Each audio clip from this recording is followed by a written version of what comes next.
Thank you for inviting me to be here.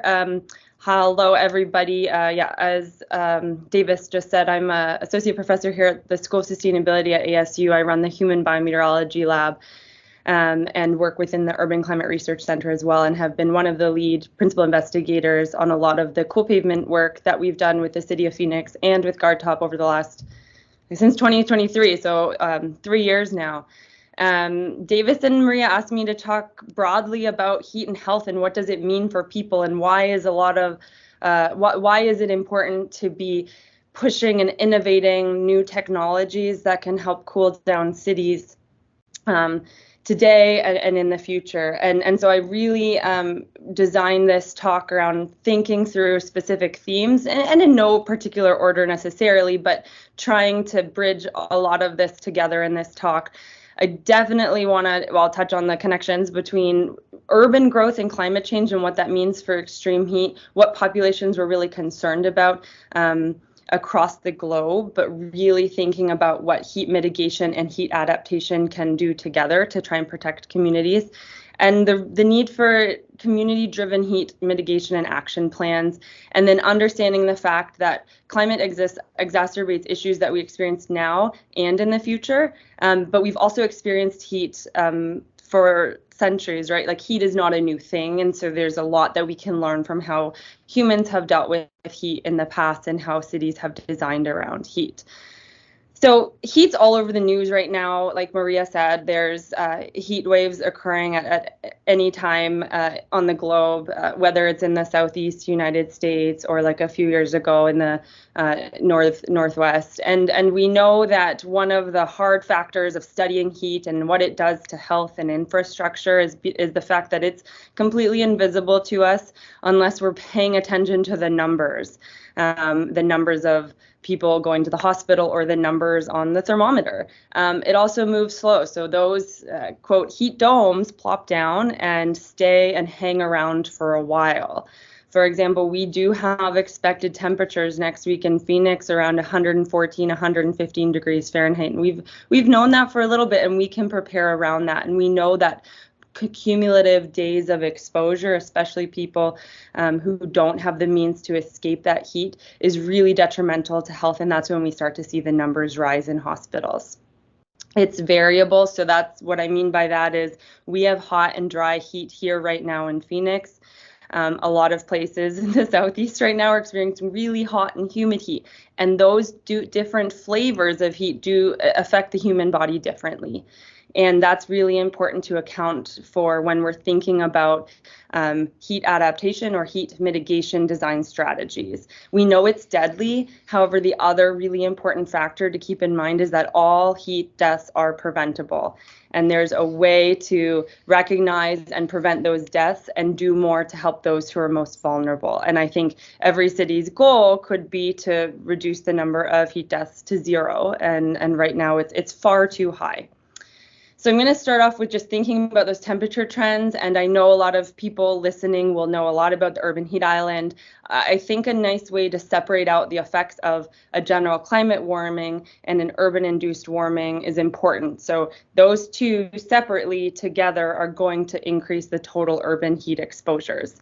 And we know, and this is a slide created by my colleague Dave Hondula, but we know that under a high, quote, urban heat island intensity, we're going to see potentially overnight in the nighttime a difference of maybe around 10 degrees Fahrenheit between a downtown station and a rural station. And then we can have a low urban heat intensity when it's not that much of a difference. And again, these differences generally tend to be seen overnight in the warm time of the year.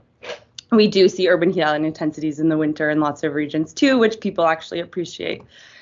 So I think it's important to just understand then what some of the research says on this and how it's changing over time, because as these temperatures in cities are increasing, largely due to the way we build our cities, we need to be bringing that down. So what this graph here is showing is that on average from 1950 to 1995, the average air temperature is increasing in cities. That's a city line, but the range of the minimum air temperature to the maximum air temperature is decreasing because the overnight air temperatures are increasing. And that is where we can start to time. If we look at a rural station, we don't see this. We see a slight average increase in air temperature, which we could attribute then to the global signal of climate change, and then an insignificant change in that diurnal range, showing that it's not having those impacts from the retaining of the heat in the city. So then we can say, okay, the urban heat island intensity is variable, and we can start to then try and connect this and temperature exposures to people's health, for example, or to energy, which are both really important endpoints to study. Intensity is going to be is that it's variable throughout a day and throughout the seasons. So what we see in the morning in Phoenix is going to be very different than what we see overnight when we compare those urban and rural stations. And it does depend on the station you choose. It depends on the location in the country you are in. And we do see larger urban heat island effects generally in drier locations or non-cloudy locations. And then the urban heat island can be negative. A study that we did in 2017 found in the morning time in certain cities, like really built up cities like New York, we see a negative urban heat island effect because of all the building to building shading. So I think those are just important things to keep in mind when we're thinking about the complexities of what we see with regards to intra-urban heat variability and then urban heat island intensity comparing in city versus rural stations. So I want to then think about the exposures of people within a city and what's going to affect someone's personal heat exposure. And this is from a paper we did in 2018, but thinking about, and we're talking a lot today about the built environment and different infrastructures that can affect personal heat exposure. But that's also connected to someone's behavior and their social factors, their economic status, what they have access to. Are they indoors or they're outdoors? What is their job? Do they have the ability to drive places or are they taking public transit? That all affects their heat exposure. What other intervention systems are in place to support people in reducing their heat exposure so that the goal is to not get to this point of having adverse health events. And we know that part of that interaction is physiologic susceptibilities. And some people are going to be more at risk than others. And who are those people? But we can think about really as thinking about someone who is, as the daily mean temperature goes up, is their heat exposure going up? As this one, or is their heat exposure staying the same because they're indoors? So we call this a heat insensitive person and a heat sensitive person. And if we're thinking about neighborhoods or people who are heat sensitive, that's where we want to start to think, where can we mitigate heat more there because they have a higher exposure already? And how can we help them get resources or two resources that they need to cool off? And how can we bring this down so that we're not seeing them so sensitive to heat changes? So when we think about these populations, the exposures vary and the vulnerability varies. So across people and cultures and the time of day people work in different countries is important. The types of clothing they wear is important. Their various demographics really factor into whether someone's going to experience the negative consequences of heat or not. And we know a lot of these impacts are unevenly distributed within neighborhoods or across neighborhoods or between cities, and across the globe we see some cities experiencing worse outcomes than others. And this is important to account for, but then also study what's happening. And so this is a conceptual diagram I put together with colleagues who study heat and thermal physiology with me a couple months ago, trying to think about the heat cascade, that what gets someone from just an exposure to feeling those impacts of heat strain to an adverse health outcome. And then I think when we really think about changing the built environment, whether it's trees or reflective coating, we're trying to change the exposures of people.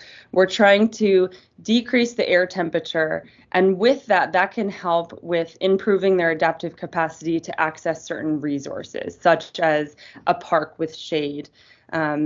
And then, so as we add in sensitivity then of an individual, we're going to get to heat vulnerability. So if we really want to make a difference in what we're seeing in terms of the numbers of people experiencing heat illness and death, we really need to address a lot of factors beyond just thinking about infrastructure. That's one piece of the puzzle, and I think that's a main concept throughout this talk, is that we have to be thinking together. There's not going to be, I know you hear this all the time, there's not going to be this one size fits all solution that's going to solve everything unless we just like air condition everywhere, but that doesn't work and is impossible when we think about sustainability and energy. So thinking about then that variability, it works across the lifespan, and who's pregnant, who's a kid, who's a baby who doesn't have the ability to change their location. Then we have athletes, people of different physical abilities, those who are living in places that don't have air conditioning and might also be older and have pre-existing conditions. But there's really a big difference in all of these subgroups. And one of the ways we look at this and try and understand where the most vulnerable are is by looking at urban heat narratives and bringing in the personal perspectives. And this really helps us understand what people need. And if they're going to say, like, bring me more trees, bring us cool pavement, bring us water, give us fans, give us air conditioners, what do they need, what can they afford? And so I think it's one of the points I'm trying to make here is that we have to talk to our communities. And Melissa Guardaro put together this great paper where she went and talked to various communities and community members across Phoenix about how they see heat. And in general, she found 3 different groups, and we have the heat is an inconvenience group. So there's really not too much of a loss. And this could be someone who can afford air conditioning. It doesn't affect their day-to-day too much. And it's almost like a game to like see how they can like stay out of the heat. And they have the ability to access air conditioning as much as they want. And it really doesn't impact them. It's just an inconvenience. It's kind of annoying. Maybe they'll leave the city because it gets too hot to go, up to Flagstaff to cool off. But then we have people where they are looking at trade-offs throughout the entire summer to figure out how can I pay my energy bill to keep my air conditioning going, but also is water more important than cooling? They really manage their exposures carefully and their thermostat very carefully. And then we have the group where heat is a catastrophe and they have this unavoidable outdoor exposure. They probably can't afford to be thermally comfortable indoors. They might have feelings of overwhelm and depression because of heat being present so frequently in their lives. And I think a last group that wasn't interviewed in this is people who don't own homes and are unhoused, and that is also a complete disaster for a lot of the unhoused population. And so thinking about these different groups and where we can start to make a difference in the heat and health world, we can kind of push into trying to say, okay, we have this heat sensitive neighborhood, great. Who are these groups that are sensitive to that? And are they also the groups that have higher susceptibility for various reasons in some of those more vulnerable groups? And then start to target interventions in these spaces and really work with them and ask them what they need. And this is where work, again, by Melissa Guardaro and a team across the county health department and community members and many residents really put into action community co-development of heat action guides, where then they are also giving input to learn. They can learn about different heat mitigation technologies or heat action plans and what they would do in their neighborhood or what they would like to see from their city put in place in their neighborhood to help mitigate the heat. And everyone has really interesting or different responses. And you can see in this image here, they're working to map out in their neighborhood where certain amenities are or where they would like to see more amenities, whether it's a water fountain, a tree, a shade sail, or other built infrastructures that could help. And at this time, there was no cool pavement in the world. This was published in maybe 5 to 7 years ago, so it wasn't something I was aware of, at least when Melissa did this study. So it'd be interesting to see what residents really think about the cool pavement opportunities in different areas of their neighborhoods. So with that, a lot of it's moving, and all cities can kind of think this way, from a city to a cooler city, and working on those community or neighborhood level heat mitigation and adaptation plans. We really focus on heat readiness. So that's beyond just heat mitigation, but what are you going to do when there's a devastating heat wave in place or the electricity goes out? What can a school do? What can a neighborhood do? What can a city do? And where does emergency management take or play a role in that? And then a lot of them are really into prioritizing shading on routes where people walk, right? So we can think about the sidewalks, and we can think about the bus stops, and we can think about through the parks, and where people really want to be walking, biking, and still trying to spend time outside, or they have to spend time outside because they use public transit. To prioritize that with them, and then find other locations of the city, thinking about parking lots or really wide roads that we can start to reflect heat. So I'm going to get into two of the heat mitigation strategies that I've mentioned a few times, but we can see various different strategies here that we work on, from cool roofs here and measuring the impacts to green walls. Here's reflective pavement. And lots of trees and shade, to the solar parasols that are throughout ASU's campus to provide both shade for cars, but also use the energy from the sun to create power. But with shade, my colleague, Dr. Ariana Medell, did a study in 2021 looking at, I think it was something like over 150 types of shade and different types of trees throughout the Tempe area, looking at lightweight or engineered structures, so shade sails versus natural, so trees versus urban form. And urban form is a really nice way to leverage buildings that are already in place for shade that they provide. And as you can see, all of them decrease the general, we call it the mean radiant temperature. So if you sum up all of the radiative fluxes towards your body that comes from the sky and the ground and the sides, we get this mean radiant temperature, which is a much more important predictor of human heat stress and human health than air temperature alone. And so this is just to show that without any shade, we would have a really high MRT, but as we add in shade, we see a much lower mean radiant temperature. And this is, I should have done this figure first. So if someone's standing under a full shaded bus stop, we see air temperatures pretty similar between shade and sun. Surface temperatures can be dramatically different, much lower in the shade, which is going to decrease the long wave radiation sent back to the person. And then we see that mean radiant temperature much lower in the shade than in the sun. So I think that's a big piece of it, is understanding which shade is best to use where, and working with cities to say, what can you do when you have all of these factors working against you, with visibility and cost and power lines, and the maintenance and water is a really big conversation here too. And so trying to work with them to say, what's a good one that's a lightweight engineered structure, or can you use the shade of this building at certain times of day for shading that playground or shading that bus stop, for example. And then last example, reflective pavement. So I think most people already kind of understand what it is and how it works, but trying to reflect instead of absorb the sunlight in the urban area.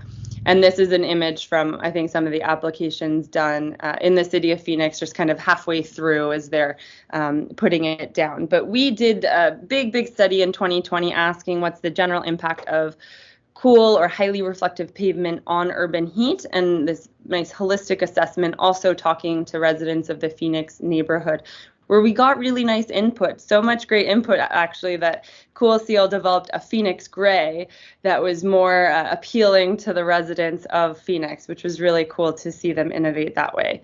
But it's pretty obvious the differences from these helicopter overflights we did in the surface temperature. So here, this is a roadway where half the road was sealed and half was not. So it was a prime opportunity to be able to do this comparison and see, yes, that surface temperature is much cooler, and that is so important for the longevity of the pavement, and making sure, hopefully keeping it so that the city doesn't have to replace the roads so often.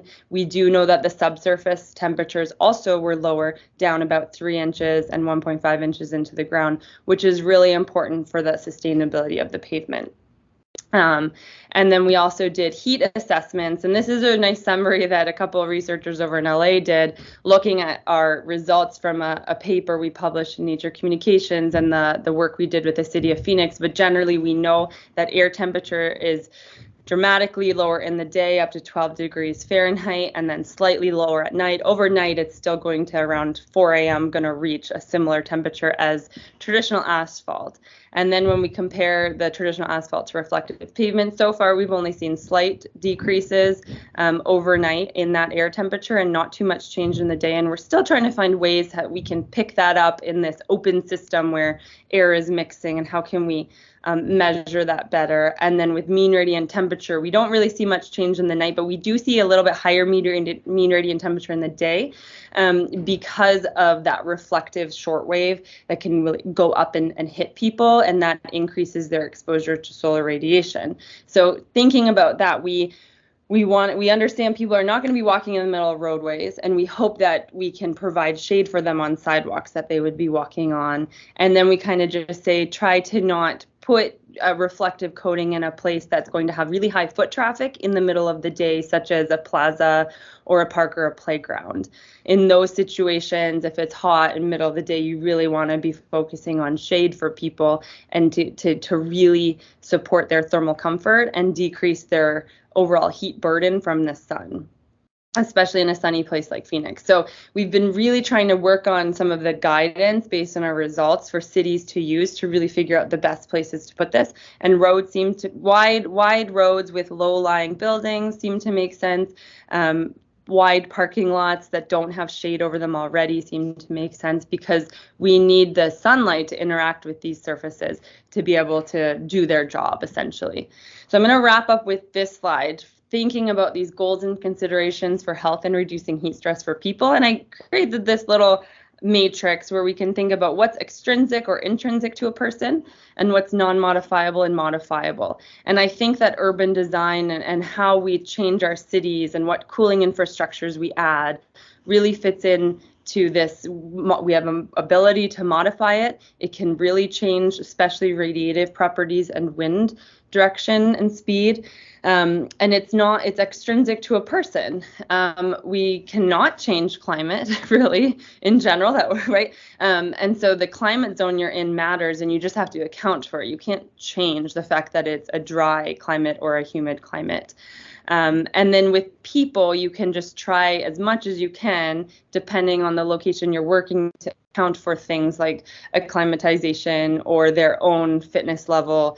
This matters more when we're working on heat warning systems or working with outdoor workers or athletes or hikers who really need to understand the intrinsic factors that could make them more at risk for heat illness. But all of these interconnect to really predict whether someone's going to experience some devastating effects from heat. And it's important to figure out what can we change versus what can't we change, I think, and then really work to change what we can in a good way. So with that, I will wrap up, and thanks for this opportunity.